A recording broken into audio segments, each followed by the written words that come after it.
Today on Talking Solutions, we're going to discuss heroes in the rough. We've got Traci Brewer and Marie Steele. Traci, let's start with you. You are an association manager for SNFA. Southern Nevada Fleet Association. We're an association that deals with the local fleet managers and some of the vendors. They all get together so that they can discuss their problems, and we bring in different speakers for them that can solve some of their problems or give them new information that they need to network and work problems out so that it makes us a better city with all the different fleets. We also try to do a lot of the clean energy. We promote that.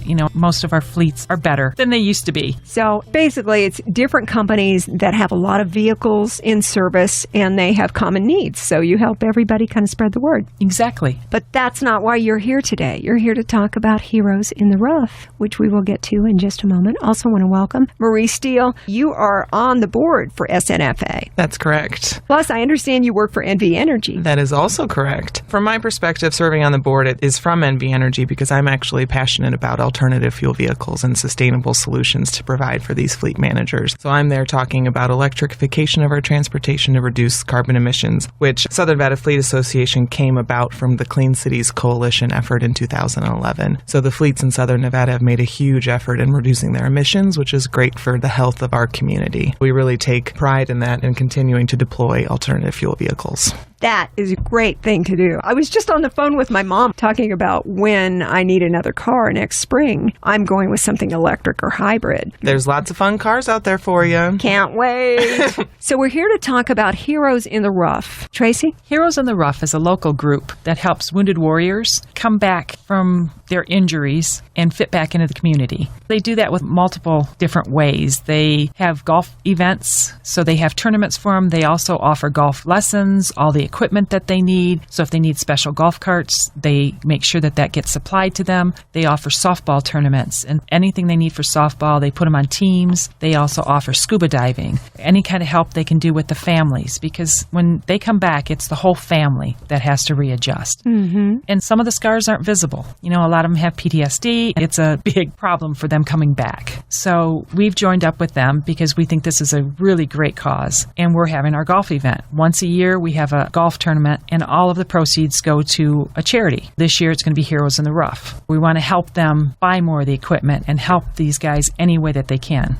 When our service members return from their deployments and understandably have some issues following, because they went through a lot, all for us, to get them back into the normal things of life is so important. I also want to welcome Rob Jackson. I understand you come from the serviceman side. Correct. I'm also a disabled veteran.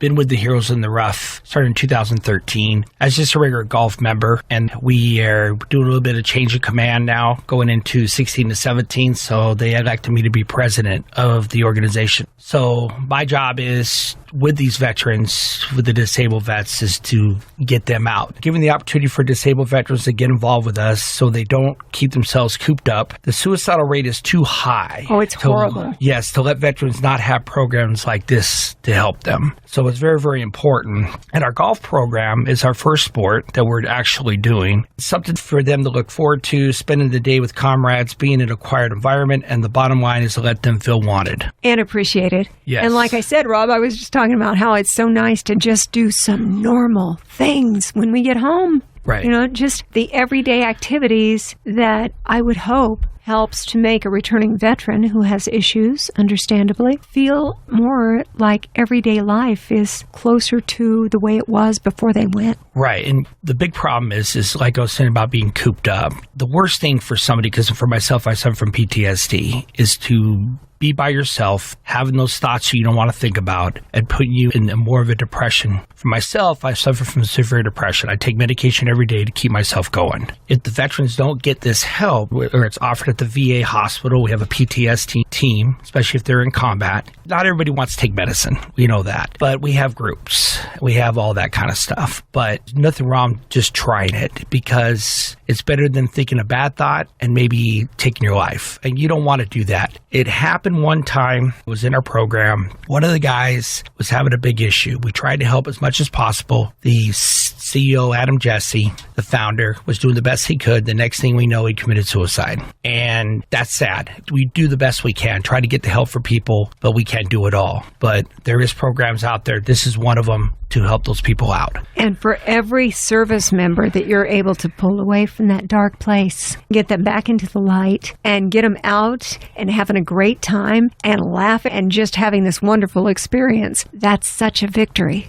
It is. Getting the victory like that is very, very important because we always ask people, how you feeling today? If they're not feeling, let us know. We're here to help you. There's things that I say to my own psychologists and psychiatrists that I never would say in front of anybody else. But they're there for that, and they're licensed for that, to listen to you because they're not going to give you a different opinion like other people will. So those people are very, very important to be in your type of program, what you're trying to do. There is a public service campaign running right now. We've got it on with our Beasley Media Group stations. And the whole approach of the public service announcement is a service member saying, I'm good. But then underneath the surface, there's, I'm good, but I don't feel safe. I'm good, but I'm depressed. Asking us as individuals in this community to listen deeper, to listen more, to ask more questions, to find out, I'm glad that you said you're good, but is there anything else we can help with? We've got to wrap our arms around our returning service members and make sure that they are really good. Correct. That's important, and you can't read them all the time. But if you keep them involved with things, that keeps them away from those thoughts happening. And that's the principle, because, when you go out and golf, they feel good about it. They're in open air. We're trying to get them not to think about things except just a fun activity to do. Yeah. Plus, we give free golf lessons, too. And that's important. People say, well, I don't know how to golf. That's okay. Come on board. We'll teach you how to golf. So Heroes in the Rough has been in existence, although the name was slightly different since 2013. And just this year, the Southern Nevada Fleet Association, we've got Traci Brewer, also Marie Steele. This is the first year that your annual charity golf tournament is benefiting Heroes of the Rough. Yes. I'm sure it's not too early for people to get involved. What do you need them to do? We need them to sign up to golf. We need sponsors. We need gifts for their gift bags. So when the golfers come in and golf, they have things in their bags. We need raffle prizes. We just need some support so that we can have the best golf event and give them the most money possible. Our goal is to have a good event so everybody has a good time, but the ultimate goal is to give them as much as we can so that they can do more for the community. A really memorable day at the Heroes in the Rough golf tournament, but also to provide funds from that golf tournament to help fund the activities and events that you might have with Heroes in the Rough. Yes. The golf event will be at Aliante Golf Course. That's where we've always had our golf tournament. And they're the ones that give the free lessons. They give these guys the lessons. They get them out there. They are awesome. They're the ones that actually told us about the group. And they said, this might be a group that you want to talk to. And they do so much for them. And dealing with them has been great. I've gone to a couple of golf events that have been put on for them to help out and to see different things and to meet some of them. And they're just awesome guys. It's going to be a great event. What's the actual day? October 14th. We have a little bit of time, but it's a good time to get signed up. Yeah. And I know, Marie, when we were setting this up on the telephone, I was saying I wasn't sure if Heroes in the Rough golf tournament, if it was just for veterans or if it was also for people who could come out and golf as well and help to support the cause. It's for anybody. Anybody who'd like to come out there and golf, we welcome you. We do want some of the heroes to be able to golf. I know we've got a couple teams that are sponsored for them so that they can come out and golf with them. So you can meet them and you can talk to them and you can see where the money's going, because that's the main thing. You want to know who's getting this and why are they getting it? What do they need it for? I start planning this golf event early in the year, so I wanted to go meet them and kind of get a feel of who they are and what they need. It's really been enlightening because they're a great group. Marie? Partnering with Heroes in the Rough is to see that camaraderie and to be able to offer that for other citizens to come out and see and support in Southern Nevada. Because one of the great offerings that we truly saw a benefit in them providing other veterans was the camaraderie and the alumni-ship of the group that they talk about and help them get through the different veteran applications, that they provide this great service to make it a little bit easier. So not even just the sports activities to get them out, but also help them get through the processes of all the support that's available. So we've been having a great time working with them now, getting to know them better and hoping that everybody else would love to come out and join and see that great camaraderie. Up close and personal makes such a difference, because I know that as a community in general, we'll say thank you for your service, but we don't look deeper. We don't get to know these individuals one-on-one. Rob Jackson, president of Heroes in the Rough. Moments ago, we had talked about suicide rates, and I believe the last numbers that I'd heard, 22 a day. Right. One a day is too much.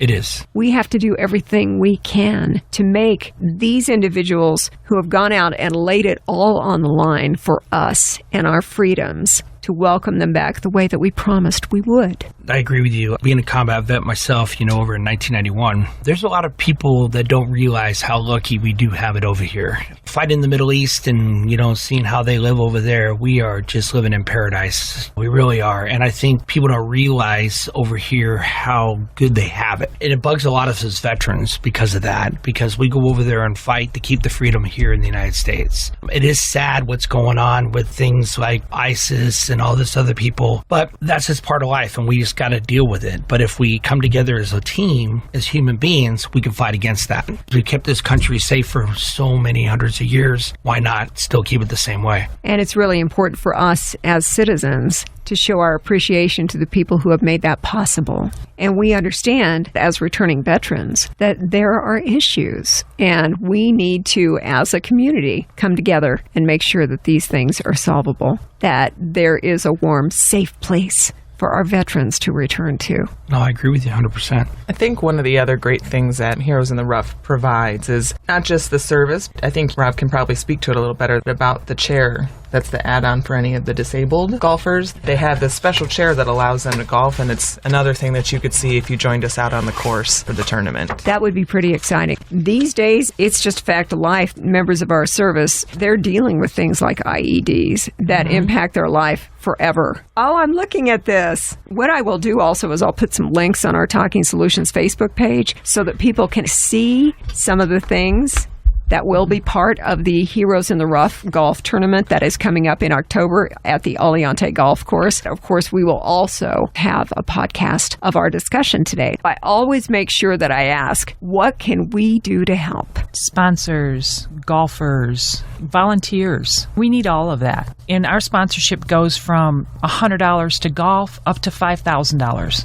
There's many different ways they can help. And there's a lot of things that are offered with those sponsorships because we want the sponsors to be out there. We want them to see what they're giving to. So we offer them teams of golf, or depending on the sponsorship, there's all different things. But we want them to gain something too. We want them to be notarized and see that they're helping a really good cause. So the more help we get, the more we can help these people because they have other things besides that. They help them go through all the paperwork at the VA. They help them with emergency funds if something comes up. They help the families. And my sons are service, and both of them have come back. And it's hard on the families when they come back. The families need help. They need people to talk to because you don't understand. Until you've been there, you don't understand what they're going through. So that's where Heroes in the Rough come in. You've got another wife that can talk to the wife of the guy that just come back and say, hey, this is normal. Just try to do this, this, and this. So you got other people there. It's a whole group, not just a few guys that are helping.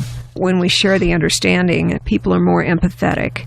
And when we understand what's at stake here, what the issues are, we can all make a tremendous difference just by being very understanding. We went through the thing too, Rob, with the 4th of July holiday. People who are setting off all the fireworks, It's brutal. they don't take into account that there are not just animals out there that get scared, but people who you owe a lot to, veterans who deal with PTSD, who really just don't need this in their lives.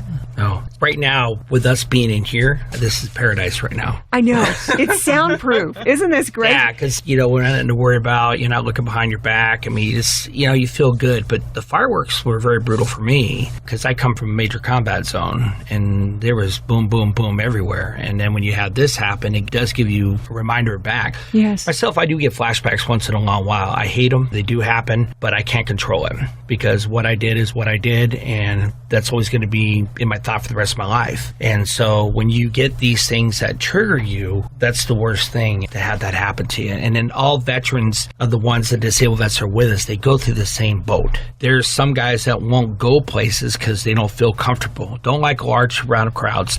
But our psychologists always say, you got to try it. If you're married, she's part of you, so you have to do what she likes to do, too. I'll bring it up for myself. I just got divorced, and a lot of the divorce is from my PTSD after 10 years. And it's tough. I mean, I'm not the only one. It's a stress. Yes, it is. It is. and it's tough. You know, people will look at you and not all wounds are visible, but they don't understand what you went through because I'm not missing a limb in combat. We have veterans in our program that are. Good example, Walter McGee is one of our vets. I met him at one of our VA golf outings that the VA started at Nellis Air Force Base. And I went up to ask him, I said, you don't mind me asking what happened? And he goes, well, I was 19 years old, just got out of boot camp, 1968. I was only over there in Vietnam for 9 days. They got ambushed and he stepped on a landmine. Lucky enough, he came back. They already were thinking he wasn't going to make it. And the next thing you know, he's still alive at 68 years old today. He is missing his limbs. He's in one of these new chairs that I got him. And the guy says, the first things that came out of his mouth of what I've said before, he goes, you know, it's about time. It makes me feel, you know, and that I felt wanted. And I said, you know, Walter, that should have happened from day one. But the good part is that he met his wife, I think it was a New Year's Eve party when he was like 19, 20, and they've been married ever since. That's exciting. I know. And then she's been by his side the whole time. You know, that helps regarding relationships with veterans, letting know that the spouse should understand that they're not going to change. If you're there to help them, it's even a bigger plus for the veteran. Right here with you. That's right. And you mentioned Walter and the stuff that he went through in Vietnam when he was 19 and the injuries that he sustained. And now Correct. he's 68 years old and carrying on being strong Right. with a disability as a Right. result. And also talking about PTSD, Rob, in your situation. You got to remember, and this should be so elementary for all of us, the only things our service members did are what we asked them to do. Right. And you should pay a price for that? That doesn't make sense to me. All you did was take care of us. All you did was look out for us. All you did was do your duty, do your service. And now that you're back home, we owe you. So I have a hard time understanding anything less than that. I believe that that's how we all have to be. I'm very excited about the tournament. It sounds like a great thing. Yeah, Heroes we're very in the excited. Rough. You've got a lot of different facets to the program that you offer to veterans who have returned from service and also their families who are also affected. And so it sounds like a pretty great partnership. And it's any veterans. It's not just certain wars. Any veterans that want to join this group, they accept. So if they're from the Vietnam War, that's fine. Yeah. Anybody can be a part of Heroes in the Rough if they're veterans. Yeah. Well, the program is a disability program. So it's a disabled veteran athletic program. We will take all the people at Walter's age and above, you know, all the way down to the guys that are just coming out because everybody needs somebody. So that's what we open it up to. Right now, we're running about 15 is our set program for this year. We got a couple more to fill because we have a couple people that don't want to be in the golf anymore. That's fine. They have their option. And then 2017 will be expanding. But we keep it open to everybody. So whoever wants to come in, if you're a disabled veteran, based on, doesn't have to be in combat, but if the VA rates you, this is our rule, you come out and then we help you. That's what you're there for. Yes. So that's what if it's for. someone is a veteran, and sometimes, Rob, as we were talking about, the disability is not as visible. That's correct. It may not be a missing limb. It Right. may not be that, but there are a lot of different types of disabilities correct. that our veterans have to deal with. Right. And that's what we do, you know, for me as president, you know, with the new board that we have to look at that. We have to look at the person who wants to join the program. You know, is this going to be the right program for them? Or could there be another program for them? Because maybe they don't meet the criteria we're looking for, you know, what this program is. But we want to help as many people as possible if we can. But sky's the limit if we can. If the budget is there and we have the funds, then absolutely. But based on these kind of things that happen, like the SNFA tournament, this helps with the funds to be able to help who's in the program and things like that. So the more money we make with the Heroes in the Sure. Rough charity golf tournament, That's right. the more work you can do for veterans on the other end. That's correct, because all that money goes back to them. Our whole board is voluntary. That's it. So we don't get paid anything. This is what we do. We just have our operational expenses. That's it. But we don't take any salaries. 3 of our board members are 100% disabled, like myself. We're retired. And we have 1 active duty master sergeant from the Air Force that sits on the board also. So it's a good team. It really is. It's a win-win. You should get involved. It's the Heroes in the Rough Golf Tournament coming up in October October 14th. at Aliante Golf Course. And as far as someone getting involved, I know, Traci, you had mentioned that people can do sponsorships. They can sign up for golf. They can sponsor a veteran to golf as part of this whole event. Volunteers, you need a lot of things. How do people get to you? They can email me. My email is tbrewer, BREWER, @snfa.org. They can get on our website, which is www.snfa.org, or they can call me. My number is 702-350-0025, and I'll be happy to discuss whatever they'd like. We still have some time before the tournament. It's time for us to get stuff in place. Yes, we've been working. We have a golf committee that's all volunteers that come together. We discuss different things. We try to do the best golf event. From what I've been told, our golf events are one of the best in town because it's low-keyed. You get lunch, you get dinner. It's not really expensive. It's a good time, and that's what we're there for. We want all of our members and the community to get together and network and have a good time and be able to support a charity at the same time. And what a great charity, Yes. Rob Jackson. That would be Heroes in the Rough. That's if correct. people wanted to find out about your organization, is it heroesintherough.org? That's perfect. Well, it makes sense. It just makes That's sense. correct. HeroesInTheRough.org. Yes, and they can get more information off that and everything. People can actually, there's a donate tab. They can donate to the organization if they like. They can see on the tournament. We run 3 tournaments a year, and all our veterans, they golf for free that are in our program. And, and then we get the sponsors. They come out and play also. So there's a lot of things that we do. We try to do on the outside, keep everybody busy. What a positive group. Heroesintherough.org. Also, all the information, links and everything, plus a podcast of today's discussion will be on our Talking Solutions Facebook page. So, Marie, is there anything else? You guys tell me. Anything I'm missing? It's a good one. I mean, I think it's just in general that being on the board of Southern Nevada Fleet Association, it's just such a great organization that gives back to the community. And you just feel that even with NV Energy, Southern Nevada just doesn't get enough credit for how committed we are to our community and amazing organizations like Heroes in the Rough. So it's an organization that's committed to making, the air cleaner in Southern Nevada through alternative fuels. And if they also want to get involved in that organization, they can. And planning this golf committee is our favorite activity the entire year, and we are so happy to be partnered with Heroes in the Rough this year and help them support the veterans, which need it so badly. Very appreciative. It's going to be a great event, and what a great cause. Mm-hmm. Yeah. I always emphasize that we get together with caring people, and we realize how really special Southern Nevada is as a couldn't agree place. We love our veterans. We are so blessed to have a good number of veterans between Nellis and Creech and all of our retirees. We are so lucky to have them in our midst. We just need to make sure we can do everything we can to take care of them. Exactly. Well, I want to say thank you to Traci Brewer, also Marie Steele, and Rob Jackson. Thanks so much for joining us today on Talking Solutions. Thanks so much Thank you for very having much. us. Yes, thank you for having us. Thank you.